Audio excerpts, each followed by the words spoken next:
ದೇವ್ರು ನಿಮ್ಮ ಹತ್ರ ಏನೋ ಹೇಳ್ಬೇಕಂತೆ ಫ್ರೆಂಡು, ಕೇಳಿಸ್ಕೋತೀರಾ?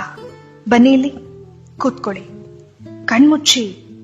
ಹಾ, ಈಗ ಕೇಳಿಸುತ್ತೆ ನೋಡಿ, ಗಮನ ಕೊಡಿ. ತಡ ಆದ್ರೂ ಎಲ್ಲವೂ ಸರಿಯಾಗಿ ನಡೆಯುತ್ತೆ. ನಿನಗೆ ಏನು ಬೇಕೋ ಅದೇ ನಡೆಯುತ್ತೆ.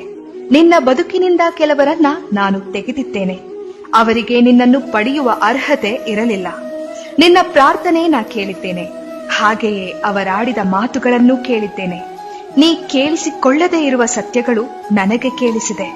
ನಿನ್ನ ಬೆನ್ನ ಹಿಂದೆ ಅವರಾಡಿದ ನಾಟಕ ನೋಡಿದರೆ ಅಥವಾ ಸತ್ಯವೆಲ್ಲ ತಿಳಿದರೆ ನಿನಗಿನ್ನೂ ನೋವಾಗುತ್ತದೆ ಎಂದು ನಿನ್ನನ್ನು ನನ್ನ ದಾರಿಗೆ ಎಳೆಯುತ್ತಿದ್ದೇನೆ.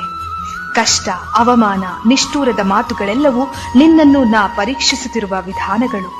ಈ 4 ದಿನದ ಕಷ್ಟಗಳೆಲ್ಲ ಬದುಕಲ್ಲ. ತಾಳ್ಮೆಯಿಂದ ಇರು, ನನ್ನಲ್ಲಿ ನಂಬಿಕೆ ಇಡು. ಎಲ್ಲವೂ ಸರಿಯಾದ ಸಮಯಕ್ಕೆ ನಿನ್ನ ಕೈ ಸೇರುತ್ತೆ.